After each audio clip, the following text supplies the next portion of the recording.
বাঙালিকে বিজেপি কোনোদিন কিনতে পারবে না। আমাদের একটা গাজরের মতো ধর্মের মোহ ঝোলানো হচ্ছে, আমরা নাচছি, কারণ দেশটা বিক্রি হয়ে গেছে বড় লোকেদের হাতে, শিল্পপতিদের হাতে। তারা বিজেপির মতো বড় অভিশাপ বাঙালি জাতির কাছে আর কিছু নেই। হিন্দুদের ভালোই যদি হওয়ার হতো, বাজারটা একবার সকালবেলা বাজার বসলে ঘুরে আসুন, দামগুলো দেখুন। বাঙালির প্রতি তো একটা হিংসা থাকবেই, হচ্ছে বিজেপির মুখ এবং মুখোশের ফারাক। বাংলা তো দখল করা যাচ্ছে না, বাঙালিকে তো জাতপাতের নামে লড়ানো যাচ্ছে না।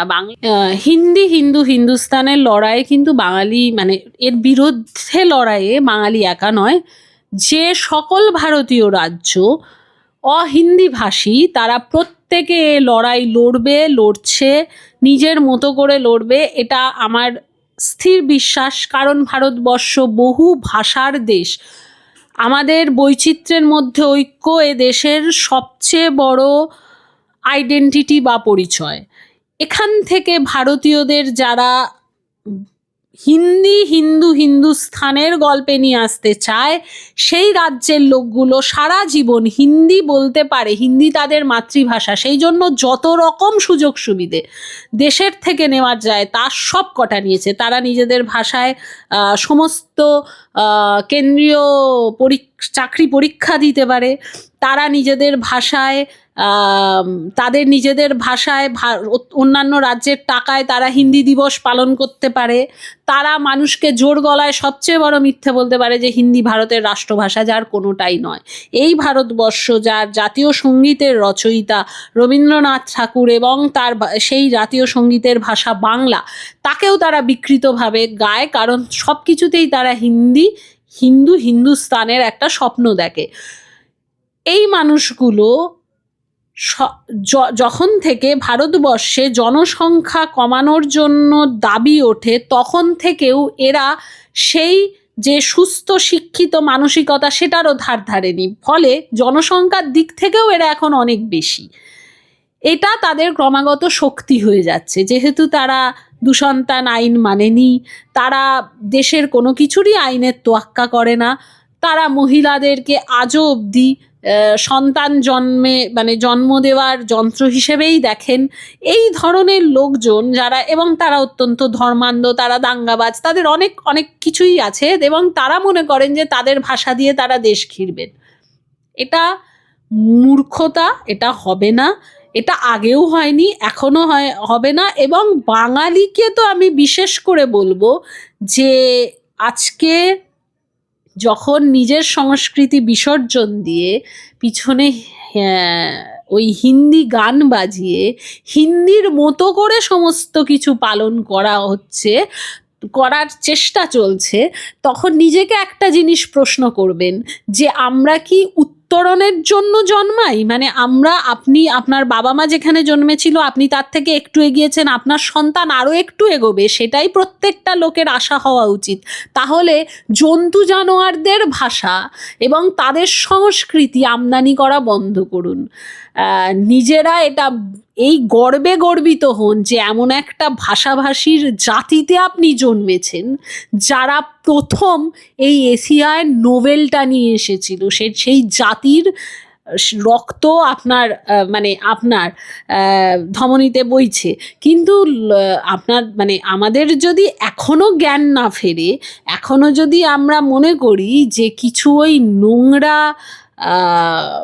ভাষার গান বাজিয়ে, কোমর দুলিয়ে, তাদের সংস্কৃতি, তাদের ঘোমটা দেওয়া সমস্ত কিছুকে আপন করে আমরা হিন্দু হয়ে উঠব, তাহলে তার থেকে বড় হতাশার আর কিছু নেই।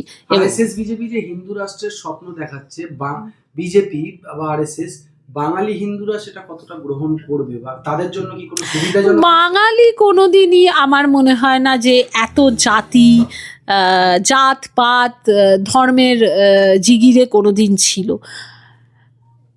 দেখুন, পশ্চিমবঙ্গ তো নয়, দু একটা বিক্ষিপ্ত ঘটনা নিয়ে এক্ষুনি অনেক লোক কমেন্ট করবেন, কিন্তু সেটা বিচ্ছিন্ন ঘটনা।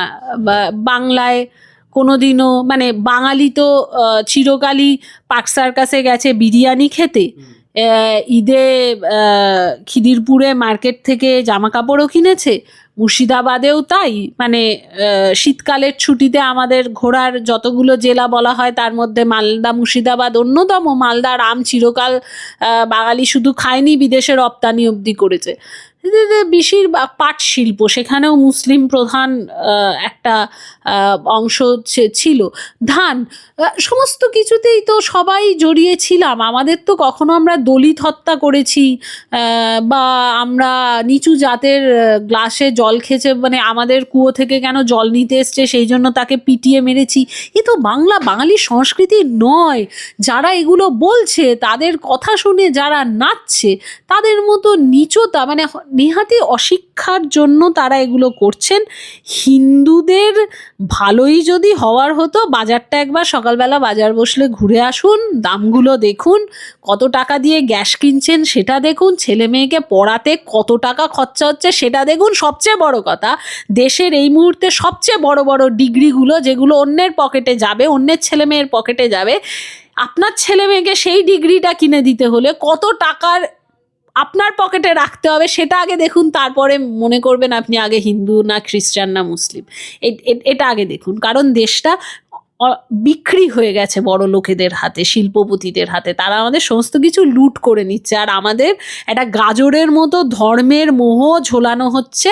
আমরা নাচছি, আমরা এতখানি মানে বাঁদরে, মানে পুতুল নাচের পুতুলের মতো বা ওই বাঁদর নাচের বাঁদরে পরিণত হয়েছে। এসআইআর তো মোটামুটি কমপ্লিট হয়ে গেল, এনআরসি, সিএ বা আরো যে যে আইনগুলো, তারা এগুলোতেও কি ফের বাঙালিকে লাইনে দাঁড় করছে? বাঙালির প্রতি তো একটা হিংসা থাকবেই, কারণ রোহিঙ্গা বাংলাদেশি সব তো ভাগিয়ে দেওয়া না, কিন্তু ব্যাপারটা হচ্ছে যে বাংলা তো, হ্যাঁ, বাংলা তো দখল করা যাচ্ছে না, বাঙালিকে তো জাতপাতের নামে লড়ানো যাচ্ছে না। বাংলায় দাঙ্গা হচ্ছে, বাংলা জ্বলছে, বাংলার রাস্তায় বেরোলেই বাংলার মেয়েরা ধর্ষিত হচ্ছে। এতগুলো ন্যারেটিভ সারা ভারতবর্ষে সারাক্ষণ চালিয়ে যাচ্ছে বিজেপি, তারপরেও তো বাংলা দখল হচ্ছে না। প্রিয়াঙ্কা টিবরিওয়াল আছেন না, বিজেপি নেত্রী প্রিয়াঙ্কা টিবরিওয়াল, তিনি সোশ্যাল মিডিয়ায় দুটো বিহারি ছেলেকে নিয়ে ফেসবুকে পোস্ট করেছে, ভিডিও করেছেন যে একজন বিহারি 100 জনের উপরে ভারী, এরকম একটা বলে তিনি ভিডিও করেছেন বাংলায় দাঁড়িয়ে। হ্যাঁ, স্বাভাবিক, উনিও তো বিহারি বোধহয়। এবার ওনার নিজের ভাই, বন্ধু স্বজন, তাদের উপর ওনার একটা থাকবেই, মানে এটা তো এক প্রকার হুমকি বাড়ার। ক্ষমতা থাকলে দেখান উনি, ওনার কি ক্ষমতা, আর উনি কি, মানে আমি তো ভিডিওটা দেখিনি, তবে ওনার নামও, মানে উনি কোন নেত্রী বা কিভাবে নেত্রী আমি তাও জানি না। নেত্রী যদি ওনার মনে হয় যে উনি একটা ভিডিও বানিয়ে প্রচার করবেন যে একটা বিহারি 100 বাঙালির উপর ভারী, করুন। মানে এটা বলে উনি কি করতে চাইছেন সেটাও জানি না।